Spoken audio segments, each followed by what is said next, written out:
अस्सलाम वालेकुम dear students, कैसे हैं? उम्मीद करती हूँ सब खैरियत से होंगे। जी, आज हम डिस्कस करेंगे 1.3 को 9th क्लास न्यू बुक है मैथ की, एक्सरसाइज 1.3। अच्छा जी, ये जो क्वेश्चंस है ना बहुत ज़्यादा वैसे इजी भी हैं लेकिन कॉम्प्लिकेटेड भी हैं। आंसर्स क्योंकि एक मंथ पहले से पीडीएफ आया था जिसकी वजह से बहुत ज़्यादा जो वीडियोज़ हैं उस पर आंसर गलत हैं। तो मैंने इजी वे से प्रॉपर जो इस बुक के पीछे आंसर है उसके तरीके से इस एक्सरसाइज को सॉल्व किया है। चलिए डिस्कस करते हैं हम क्वेश्चन नंबर 1 को। The sum of 3 consecutive integers, ऐसे 3 नंबर जो एक दूसरे के साथ वाले नंबर हों, इस 42 होने चाहिए और हमने 3 ही इंटीजर्स मालूम करने हैं। 3 मालूम करने हैं। फ़र्ज़ कर लेते हैं लेट फ़र्ज़ करें मैं फर्स्ट को इंडिकेट करती हूँ एक्स से। सपोज़ करें फर्स्ट नंबर मेरे पास क्या है, एक्स। वो कह रहे हैं सेकंड नंबर भी हमने करना है, 3 टोटल करना है ना। अगर सेकंड आएगा तो x+1 एक ऐड हो जाएगा, अगर थर्ड हमने करना है तो एक और ऐड हो जाएगा। ठीक हो गया, ये 3 हमने सपोज की। ठीक हो गया। क्वेश्चन के मुताबिक हमने ये वाली जो तमाम वैल्यू है ये किसके बराबर रखनी है, 42 के। किसके? 42 के। तो मैंने क्या किया, इन सबको आपस में प्लस कर दिया, x+1 प्लस x+2। तो मेरे पास किसके बराबर होना चाहिए, 42 के। वही मेथड के इन सबको आपस में सोल्व कर दें, 1 2 3 3x, एक और 2 3। ठीक हो, ये किसके बराबर होना चाहिए, 42 के बराबर है। 3x एज इट इज़ आ गया। ये इधर प्लस है, दूसरी तरफ ले जाते हैं क्योंकि हमने क्या मालूम करना है, x मालूम करना है। तो मेरे पास क्या गया, 39 आ गया। अभी भी हमने क्या चीज़ मालूम करनी है, जस्ट x मालूम करना है। इसके साथ जो इजाफी चीज़ है उसको हम दूसरे तरफ ले जाते हैं। तो ये आपस में मल्टीप्लाई हो रहा है, दूसरी तरफ जगह क्या हो जाएगा, डिवाइड हो जाएगा। 3 1 पर 3, 3 13 पर ये मेरे पास आया फर्स्ट नंबर। ये क्या में आया मेरे पास, फर्स्ट नंबर। हमने कितने मालूम करने हैं, 7 7 वाले। तो साइड है, फिर सेकंड क्या होगा, 14 होगा, थर्ड क्या होगा, 15 होगा। क्वेश्चन के अकॉर्डिंग कि हमने इन कंसेक्टिव नंबर मालूम करने हैं। ठीक है। और जी अब हम चलते हैं क्वेश्चन नंबर 2 की जानिब। क्वेश्चन नंबर 2 में ये डायग्राम दी गई है। ठीक है, ट्राइंगल। वो कह रहे हैं the diagram show right angle, ये है। ठीक है, triangle A B C in which length A C होगी हमारे पास। लेंथ हमारे पास क्या है, इन्होंने रखी है, लेंथ रखी है ए सी। ठीक हो गया। और एरिया भी दिया हुआ है, पूरे का एरिया भी दिया हुआ है। एरिया हमें दिया हुआ है, लेंथ दी हुई। अब हमने लेंथ किसकी मालूम करनी है, ए और बी की। ठीक है, मैं कहती हूँ ये मेरे पास बेस है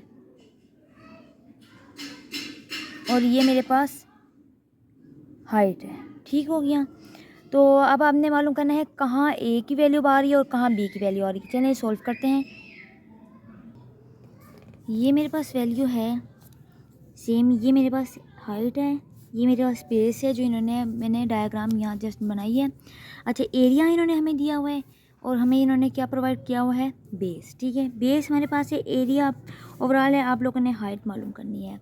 फार्मूला मालूम करते हैं हम एरिया का, क्योंकि ओवरऑल एरिया का फार्मूला क्या होता है, क्योंकि इसके अंदर हाइट का आ रही है, हम इसके ज़रिए हाइट को मालूम कर सकते हैं। एरिया इज इक्वल टू 1/2 अगर मैं जूम कर दूँ, अच्छा जी, बेस प्लस हाइट। एरिया की वैल्यू इधर पुट करें, half as it is base की वैल्यू, और ये किसके बराबर थी, ए और बी के, जो कि हमने मालूम करनी है। ये पूरी वैल्यू जो चीज़ मालूम करनी है उसको तो हमने कुछ हिलाना नहीं ना, उसके साथ जो चीज़ें हैं ना इजाफी उसको दूसरी तरफ ले जाएं। ये 2 इधर डिवाइड हो रहा है, दूसरी तरफ जाकर क्या हो जाएगा, मल्टीप्लाई। और यहाँ ये मल्टीप्लाई हो रहा है, दूसरी तरफ जाकर क्या हो जाएगा, डिवाइड। लेकिन वो कह रहे हैं ए बी की वैल्यू यहाँ भी आ गई है, लेकिन वो कह रहे हैं हमने इस फॉर्म में वैल्यू चाहिए को नहीं। हमें उन्होंने क्वेश्चन में बता दिया है कि हमें किस फॉर्म में वैल्यू चाहिए। तो हम इसको, जैसे हमने प्रीवियस लेक्चर में यानी प्रीवियस एक्सरसाइज में की थी, एक बार इसको हमने क्या करना है, इसका कंजुगेट लें। ठीक है, डिनोमिनेटर को एक बार इसको मल्टीप्लाई करना है और एक बार डिवाइड करना है। ऊपर वाली वैल्यू को ऊपर वाली वैल्यू से सॉल्व करें और नीचे वाली को नीचे वाली से। मैंने कैसे किया, मैंने 2 को कुछ भी नहीं किया अभी तक। आप लोगों ने भी इसको सॉल्व नहीं करना, अंदर वाली वैल्यू को सॉल्व करते हैं। इस तरह इकट्ठे लिखते हैं, इसका दोनों का स्केल लेते हैं और इन दोनों का स्केल लेते हैं। जी, स्केल लेने के बाद हमारे पास देखें वैल्यू कैसी क्या आई है। ये मैंने दोबारा वैल्यू लिखी है, इधर ही देखते हैं हमने स्केल कैसे लिया है। थ्री अंडर रूट को हमने किया 1 से मल्टीप्लाई, प्लस माइनस माइनस 5 को हमने किया 1 से मल्टीप्लाई, एज इट इज़ आ गया। अब हमने अंडर रूट 15 को मल्टीप्लाई करना है अंडर रूट 33 से, फिर अंडर रूट 15 को मल्टीप्लाई करना है अंडर रूट 5 से, और ये वैल्यू मैंने एज इट इज़ लिख दी है। सिंपल मल्टीप्लाई करना है आप लोगों ने। अच्छा जी, मल्टीप्लाई करने के बाद आप लोग गौर से देखें, ये वाली वैल्यू ये है मेरे पास, वहाँ 15 था, मैंने 15 का भी एलसीएम ले लिया, और ये इससे पता चला है कि ये 3 के ऊपर भी अंडर रूट है और 5 के ऊपर भी, तो यहाँ मैंने इसको अलग अलग कर दिया। सेम एज इट इज़ 15 का भी हमने यही किया जी। अब हम क्या करते हैं, 3 5 एज इट इज़ आ गया 3। अब ये देखें ना, आप लोग कह लें इन दोनों का स्क्वायर ले लें, इन दोनों का स्क्वायर ले लिया ये मैं नीचे, ठीक है, इन दोनों का, और दरमियान में ये 5 एज इट इज़ आ गया, माइनस भी आ गया है, इन दोनों का भी आप लोग स्केयर ले सकते हैं। तो मेरे पास क्या, ये भी एज इट इज़ नीचे आ गया, ठीक है। मैंने इस तरीके से इसको तरतीब दिया है। ये एज इट इज़ अभी हम रखेंगे, 2 को 2 से काट देंगे, ये माइनस साइड पर आ जाएगा जो कि बाद में सोल्व होगा। अच्छा जी, ये अंडर रूट स्क्वायर से गया, और ये मेरे पास रह गया under root 5 minus under root, यहाँ से भी 5 को काट दिया, तो ये अब हमारे पास क्या रह गया है, ये वैल्यू एज इट इज़ आ गई, ये भी एज इट इज़ आ गई है। अब हमने क्या करना है, ये 3 है और ये 5 अंडर रूट, ये 5 बाहर है, अंडर रूट 3 अंदर है, ठीक है। अब हम क्या करते हैं, देखिए अंडर रूट जो सेम अंदर होगी ये आपस में सोल्व हो सकती है। ये 3 है, ये मेरे पास 5 अंडर रूट है, तो यानी कि 5 नहीं है, सॉरी 5 अंडर रूट 3। तो हम ऐसा करते हैं, ये 5 है, 5 में से एक अंडर रूट 3 गया, तो पीछे कितने रह जाएंगे, 4 अंडर रूट 3।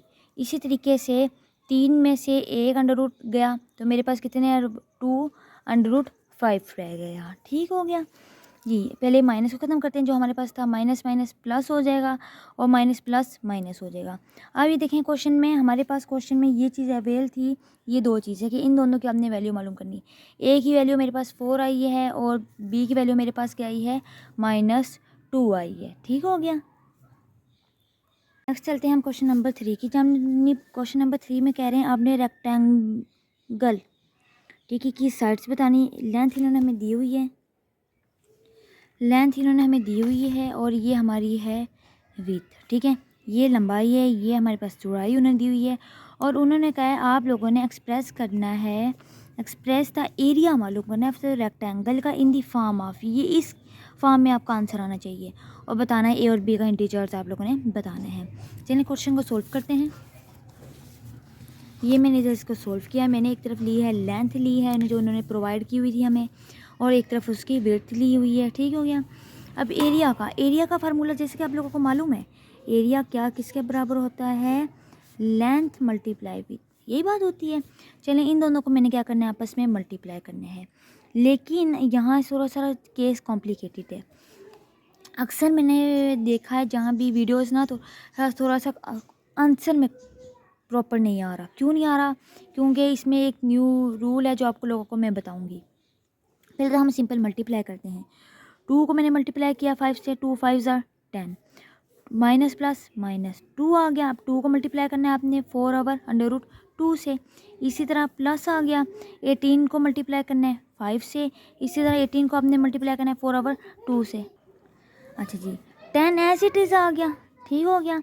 अभी देखिए ना, आप लोग गौर करें, ये इस 2 की जगह मैंने क्या लगाया है, 2 बार लिख दिया है अंडर रूट 2। क्यों लिखाया, एक्चुअली ये वाला जो 2 है ना, ये किसके बराबर होता है, अंडर रूट 2 बराबर होता है हाफ 2 के, राइट। इसका मतलब है कि हम इसको हाफ हाफ करके लिख सकते हैं, इस 2 को हाफ पर 2 दफ़ा करके लिख सकते हैं। इसका ये मतलब हुआ है कि जो 2 है वो किसके बराबर है, अंडर रूट 2 के, ठीक हो गया। मैंने लिख दिया इस तरह, इसकी जगह ये लिख दिया, 4 ऊपर आ गया मल्टीप्लाई, और अंडर रूट 2 ऐसे आ गया। मैंने क्यों लिखा था कि ये अंडर रूट 2 से कट जाए, प्लस आ गया। अच्छा जी, इसका मैंने लिया एलसीएम, 2 × 9 आ गया है, ठीक हो गया एज इट इज़। और इधर देखें माइनस प्लस माइनस हो गया, इसी का 18 का भी मैंने क्या लिया, under root 9 × 2, 4 over under root 2 as it is आ गया। इसका मतलब ये जो है ये किस फॉर्म में है, ये √9 मल्टीप्लाई √2 की फॉर्म में है। इसी तरह ये बात होगी, तो मैं इसको काट देती हूँ। मैंने इसको काट दिया, एक 2 को मैंने इस 2 से काट दिया, ठीक हो गया। नेक्स्ट मेरे पास है, नेक्स्ट स्टेप क्या है, 10 एज इट इज़ आ गया, 2 √2 से कट गया, और मेरे पास है 5 √9 मल्टीप्लाई 2, यानी कि वही जो सेम एज इट इज़ आ गई है। यहाँ कट गया था, 9 मल्टीप्लाई 4 रह गया है, ठीक हो गया। नेक्स्ट स्टेप में चलते हैं। अब मैं 9 का ले लेती हूँ √ इसके एलसीएम ले लेती हूँ ताकि मेरे पास स्केयर आ जाए, 3 का स्केयर। यहाँ से भी ले लिया मैंने, देखें ये एज इट इज़ प्लस 5, 9 का 3 क्या ले लिया मैंने, स्केयर। यहाँ का भी ले लिया और ये एज इट इज़ रहा। इन्होंने इसको काट दिया, √ को, यानी स्केयर रूट को, स्केयर 10 एज इट इज़ रहा 10, और ये भी रकम एज इट इज़। मैं आपको जैसे, क्योंकि ये थोड़ा सा क्वेश्चन कॉम्प्लिकेटेड है, न्यू स्टूडेंट्स को थोड़ा सा मुश्किल ना लगे, इसलिए मैंने क्या किया, ये स्केयर ने √ को काट दिया था, तो मेरे पास रह गया 3, सिंपल 3 रह गया था। सिंपल 3 को मैंने मल्टीप्लाई कर दिया 5 से, तो मेरे पास क्या आ गया, नीचे 15 आ गया। इसी तरह 3 4 बार 12, 15 आ गया। अब मैं सिंपल वैल्यू को सिंपल वैल्यू से सोल्व कर देती हूँ, और मेरे पास क्या आ गया है, 12 में से 10 गए -2, और ये क्योंकि अंदर सेम है √ तो बाहर वाली वैल्यू आपस में सोल्व हो सकती हैं। 15 में से 4 गए 11, ये मेरे पास आंसर है, ये ए की वैल्यू और बी की, ठीक हो गया। उम्मीद करती हूँ आप लोगों को ये क्वेश्चन पर समझ आ गई होगी। ऐसा करें, इसका ना आप लोग स्क्रीन शॉट ले लें जी। अब इसको स्क्रीन शॉट ले लें ताकि आप लोगों को समझने में आसानी हो, ठीक हो गया जी। नेक्स्ट हम चलते हैं क्वेश्चन नंबर 4 की जानिब। क्वेश्चन नंबर 4 में वो क्या कह रहे हैं, फाइंड द 2 नंबर्स, वो 2 नंबर बताएं हुज सम क्या बनना चाहिए 68 और डिफरेंस क्या बनना चाहिए 22। यानी कि सम प्लस करने से हमारे पास क्या आए 68, और माइनस करने से, डिफरेंस का मतलब है माइनस करने से हमारे पास क्या है 22। अब ये देखें, मेरे पास 2 नंबर हैं। क्वेश्चन नंबर 4, एक मैं लेती हूँ, फ़र्ज़ करें एक मैंने एक्स सपोज किया, एक मैंने किया वाई किया है। मैंने एक्स वाई को यानी कि सम करने से मेरे पास 68, माइनस करने से मेरे पास क्या आ गया 22। पहली क्वेश्चन और ये दूसरी, ठीक है। इसको मैंने क्या करना है, क्या चीज़ कट रही है, माइनस प्लस आपस में कट रहा है, एक एक्स और ये दूसरा एक्स, एक 2x हो गया, इन दोनों को प्लस किया 90 हो गया। मैंने क्या चीज़ मालूम करनी थी, मैंने करना था एक्स मालूम करना था। एक्स यहाँ ही रहा, ये आपस में कट गया, तो मेरे पास रह गया 45। ये मेरे पास थी क्वेश्चन नंबर 3 आ गई एक्स वैल्यू। अब हमने क्या करना है, एक्स की वैल्यू को किसी भी वाली वैल्यू में पुट कर दें, पहले या दूसरी। मैंने पुट किया है पहले क्वेश्चन नंबर 1 में, ये थी मेरे पास क्वेश्चन नंबर 1। जहाँ एक्स है, एक्स की जगह आपने क्या लिखना है 45, ठीक हो गया। वाई एज इट इज़ रहा, मैंने वाई मालूम करना है, ये इधर क्या हो रहा है प्लस, दूसरी तरह क्या हो जाएगा माइनस, और माइनस करने से मेरे पास आंसर क्या आ गया है 23 जी। नेक्स्ट चलते हैं हम क्वेश्चन नंबर 5 की जानिब। क्वेश्चन नंबर 5 में बता रहे हैं जो लाहौर का टेम्परेचर है ना समर में 2024 में कितना था। अब वो ये बता रहे हैं आज की रिपोर्ट के मुताबिक, टीवी की रिपोर्ट के मुताबिक 48 सेल्सियस था। आपने इसी को 48 को आपने किस में हमें बताना है, फ़ारेनहाइट में बताना है, ठीक है। और इन्होंने हमें फ़ारेनहाइट का फार्मूला भी दिया हुआ है। मेरे पास टेम्परेचर है सेल्सियस में 48, हमने किस में मालूम करना है फ़ारेनहाइट में मालूम करना है, ठीक है। तो मैं क्या मालूम करूँगी, फार्मूला यूज़ करूँगी। फार्मूला मेरे पास क्या था, ये फार्मूला था 9/5 एज इट इज़ आएगा, सेल्सियस की जगह क्या आएगा 48 + 32 आएगा, ठीक हो गया। ऊपर वाली वैल्यू से मल्टीप्लाई करें 432/5 + 32, इन दोनों को सोल्व करें हैं, डिवाइड कर देते हैं, तो मेरे पास आएगा 86.4। ये एज इट इज़ आ गया, इन दोनों का प्लस कर दें तो मेरे पास फ़ारेनहाइट में आंसर आ गया, ठीक हो गया। नेक्स्ट चलते हैं हम नेक्स्ट क्वेश्चन की जानिब। चलते हैं अब हम क्वेश्चन नंबर 6 की जानिब। क्वेश्चन नंबर 6 में वो क्या कह रहे हैं, सम ऑफ एज, फादर की एज हम और सन की एज टोटल हमारे पास कितनी है 72।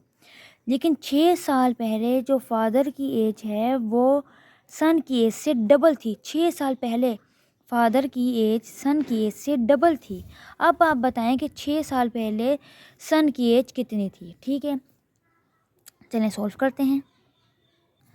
सपोज करें कि एज ऑफ सन को मैं रिप्रेजेंट कर रही हूँ एक्स से, ठीक है। एज ऑफ फादर हम रिप्रेजेंट कर रहे हैं वाई से। अच्छा जी, एक्स फादर यानी सन और फादर की एज कितनी थी, टोटल कितनी है 72। इसको मैं कह देती हूँ क्वेश्चन नंबर मेरे पास है ये 1। लेकिन 6 साल पहले हमने मालूम करना है। 6 साल पहले जब भी कोई चीज़ पे अच्छे जाए तो हम उसको माइनस में सोल्व करते हैं। मैं कहती हूँ 6 साल पहले सन की एज थी एक्स माइनस 6, फादर की वाई माइनस 6। अच्छा, क्वेश्चन के मुताबिक अब हमने क्या लिखना है, एक तरफ लिखते हैं सन की एक तरफ लिखते हैं फादर की एज। अभी आप इस 2 को ना देखिए। अच्छा जी, अब आप लोग सोच रहे होंगे एक तरफ मैंने लिखी सन की, एक तरफ लिखी मैंने फादर की। रूल के मुताबिक ये रूल है, जब भी आपको डबल एज पूछी जाए, आपसे ये पूछा गया ना कि फादर से 6 साल पहले, यानी 6 तो ये लग गया कि 6 साल पहले की बात हो रही है। डबल एज की किसकी पूछी थी, फादर की। उसके उल्ट साइड पर आपने 2 लगाना है। अगर ये ट्वाइस पूछा है ना तो ट्वाइस आप इसके उल्ट साइड पर लगाएं। ट्वाइस आपने लगा दिया, 2x माइनस 2 6 12, ये एज इट इज़ आ गया हमारे पास, ठीक है। अगर हम पहले मालूम करते हैं, मैं कहती हूँ मैंने मालूम करना है 2x इधर रहेगा, या y मालूम कर लें या x मालूम कर लें। चलिए मैं पहले y मालूम कर लेती हूँ। ये मैंने सिंपल मालूम कर लिया है। यहाँ से देखें थोड़ा सा ना कॉम्प्लिकेटेड हो गया था। वैसे मैंने क्या किया था, y को तो ले गई थी, अपनी मर्जी है। इन दोनों को सॉल्व किया तो मेरे पास 6 आ गया मैंने, लेकिन अभी मालूम कर रही हूँ y की वैल्यू। y इधर ही रहेगी, इधर क्या हो रहा है प्लस, दूसरी तरफ जगह हो जाएगी माइनस। ये मेरे पास है फादर की एज। किसकी एज है, फादर की, लेकिन प्रॉपर नहीं है, अभी फादर की हम सपोज कर रहे हैं, ठीक है। नेक्स्ट चलते हैं। अब इस इक्वेशन को आपने किस में पुट करना है, क्वेश्चन नंबर 2 आई है ये वाली, आपने इसको पुट करना है क्वेश्चन नंबर 1 में।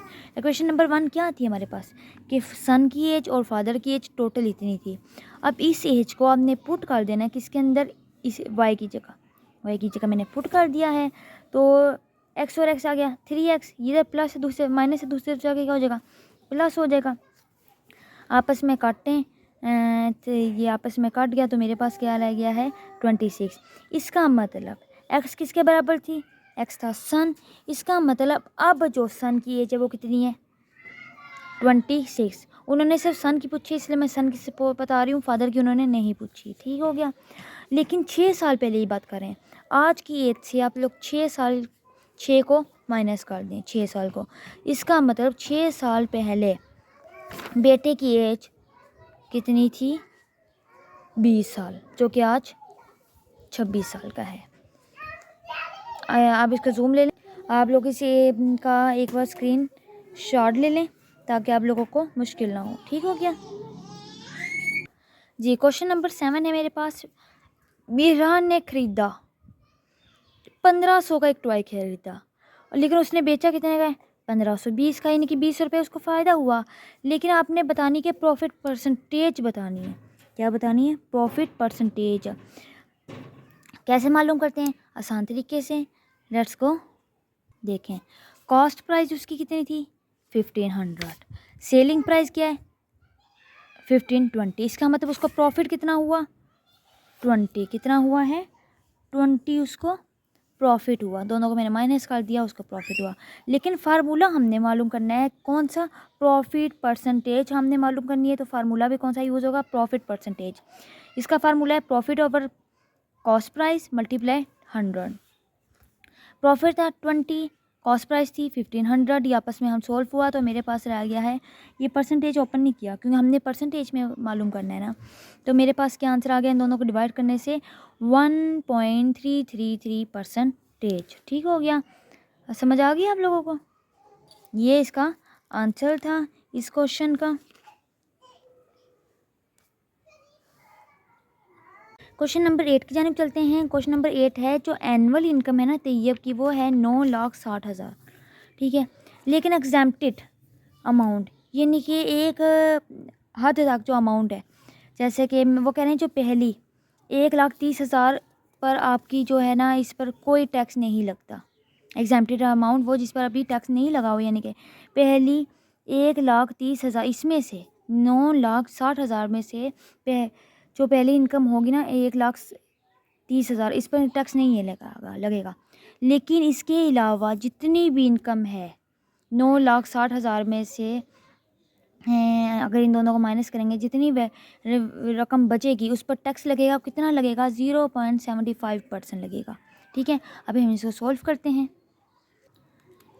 अच्छा जी, मेरे पास है टोटल इनकम है 9,60,000, एग्जाम्प्टेड अमाउंट कितनी है 1,30,000। इन दोनों को माइनस किया, इसका मतलब 8,30,000 पर टैक्स लगता है, 1,30,000 पर टैक्स नहीं लगेगा। इसका मतलब यानी कि इस पर कितना लगता है 8,30,000 पर कितना टैक्स लगता है 0.75%। चलिए इसको सॉल्व करते हैं। 75 को मैं लिखूँगी ऊपर और नीचे लिखूँगी परसेंटेज का 100, और ये जो जी मैंने इसको ऐसे किया है, ये देखें डेसिमल ख़त्म करने का 100। ठीक हो गया, इसको यहाँ लिखेंगे, ये 4 0 इससे काट के इन दोनों को 75 और 83 को आपस में मल्टीप्लाई करें तो मेरे पास आ रहा है 6225, यानी कि इतना टैक्स लगता है कि कितने रकम पर 8,30,000 पर। ठीक है, अब चलते हैं हम लास्ट क्वेश्चन पर।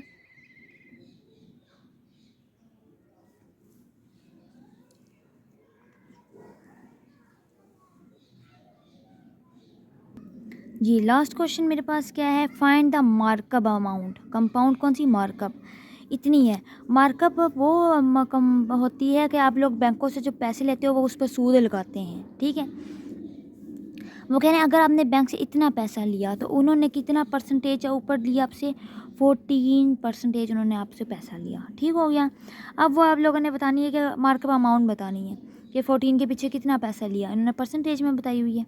चलें निकालते हैं, टोटल कितनी है मार्कअप यानी कि प्रिंसिपल अमाउंट हमारे पास कितनी है 3,75,000। रेट कितना इन्होंने लगाया ऊपर 14% के हिसाब से दिया है। 14 को ऊपर रखेंगे, इसकी हम क्या करेंगे परसेंटेज ख़त्म करेंगे, मल्टीप्लाई, इस वैल्यू को इससे मल्टीप्लाई कर देंगे तो 0 0 से ख़त्म हो गया है।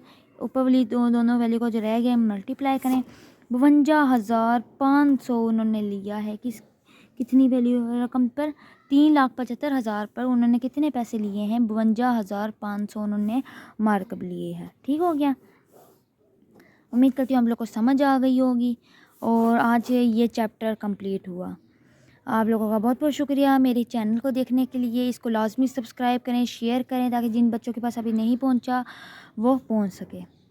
फिर मुलाकात होगी नेक्स्ट चैप्टर में, तब तक के लिए अल्लाह हाफिज़।